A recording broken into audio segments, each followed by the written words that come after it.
Àwọn tó súnmọ́ ààrẹ Bọ́lá Ahmed Tinubu wọ́n ti fa àṣírí pamọ́ sí tẹlifíṣàn Yorùbá Tòótọ́ lọ́wọ́ wípé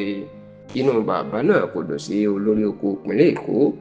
ìyẹn gómìnà Babájídé Olúṣọlá Sanwó-Olú tí wọ́n sì ní àwọn tí ó bá súnmọ́ Sanwó-Olú tètè sọ fún pé kó wá àtúnṣe kó sì wọ́ ọ̀nà àbáyọ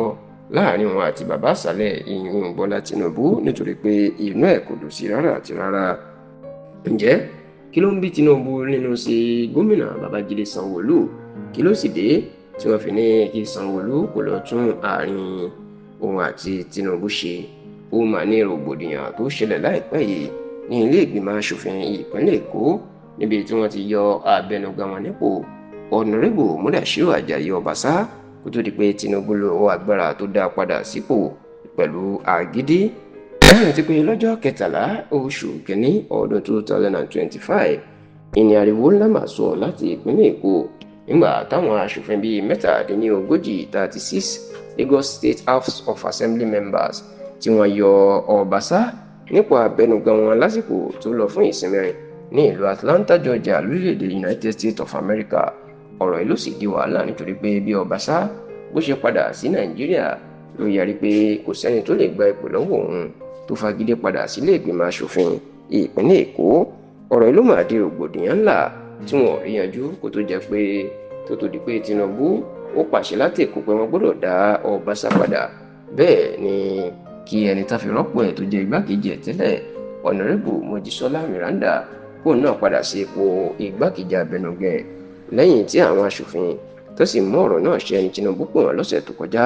tó bá wọn ṣe ìpàdé tó sì lóun fẹ́ gbọ́ wàhálà mọ́ àti pé kán tètè lọ jáwọ́ kán sì gbà fún Obasa gẹ́gẹ́ bí abẹnugan wọn. Ṣá o tẹlifíṣàn Yorùbá Tòótọ́ gbọ́ pé inú Tinubu ò dùn sí Sanwó-Olú rárá nítorí tí wọ́n ló ń sọ fáwọn tó súnmọ́ láìpẹ́ yìí pé òun ṣèwádìí òun sì rí ọwọ́ Sanwó-Olú nínú wàhálà náà ìyẹn pé Sanwó-Olú mọ̀ bí wọ́n ṣe yọ Obasa kúrò nípò tí wọ́n sì gbé nǹkan ńlá bẹ́ẹ̀ gba èèyàn gẹ́gẹ́ bí ohun tó ń jẹ́ bàbá àṣàlẹ̀ òṣèlú ní ìpínlẹ̀ Èkó tó ń tún sọ gómìnà fúnra ẹ̀ di gómìnà. Tẹlifíṣàn Yorùbá Tòótọ́ gbọ́ pé ọ̀rọ̀ tí àwọn Obasa tó sọ fún Tinubu pé $30 mílíọ̀nù 30 mílíọ̀nù náírà ìní ọ̀kọ̀ọ̀kan náà àwọn aṣòfin ìpínlẹ̀ Èkó tó yọ nípò ìní wọ́n gbà ìní wọn ni ó jẹ́ kí Tinubu tó máa sọ pé ẹni tó lè ní irú owó bẹ́ẹ̀ láti gbé fún àwọn aṣòfin yẹn bó bá jòótọ́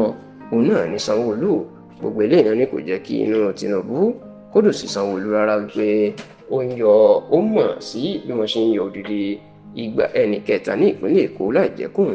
tó ń jẹ́ bàbá àṣàlẹ̀ gbogbo wọn kóun mọ̀ sí tí wọ́n sì ní ọ̀rọ̀ yìí òun ló ń bí Tinubu nínú kódà tí wọ́n ní kò fẹ́ rí Sanwó-Olú lásìkò yìí lórí ọ̀rọ̀ náà tí wọ́n sì ní Sanwó-Olú náà ó ti ń wá ọ̀nà bí ó ṣe ṣe àtúnṣe tí ó fi wá ojú rere Bọ́lá Tinubu tó jẹ́ bàbá àṣàlẹ̀ nídìí òṣèlú.